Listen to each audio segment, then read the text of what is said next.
proposition de loi s'attache tout d'abord à améliorer le congé de proche aidant. Ce droit au congé permet à toute personne de cesser son activité professionnelle afin de s'occuper d'une personne en situation de handicap ou en perte d'autonomie. Il a le mérite d'exister, mais l'absence d'indemnisation freine ceux qui voudraient en bénéficier. Peu de personnes sont prêtes à abandonner une année de leurs revenus. La peur de se placer dans une situation de précarité financière contraint donc l'aidant à renoncer trop souvent à ce droit au congé.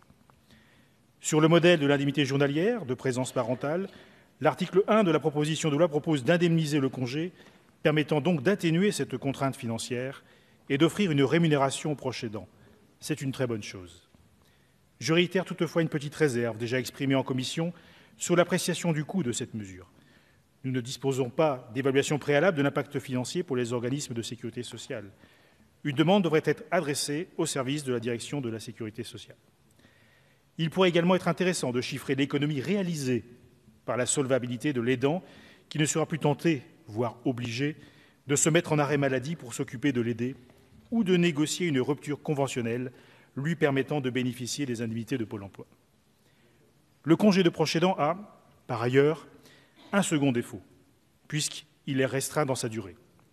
En effet, la loi définit aujourd'hui le congé de proche aidant pour 1 an, alors même que l'évolution de la société peut conduire chaque citoyen dans la situation d'accompagner un ou des proches à plusieurs reprises au cours de sa vie. Une année sur l'ensemble d'une carrière, c'est trop peu. Que devient la personne aidée au bout d'1 an si un proche aidant ne peut plus s'en occuper?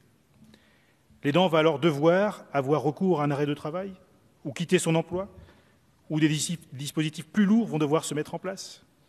Dans tous les cas, ces solutions sont plus coûteuses pour la société et ne favorisent pas le bien-être ni de l'aidant, ni de l'aidé. Cette difficulté est particulièrement résolue par le texte du rapporteur qui propose de personnaliser le congé. La durée du congé reste ainsi fixée à 1 an, mais par personne aidée. Nous y sommes tout à fait favorables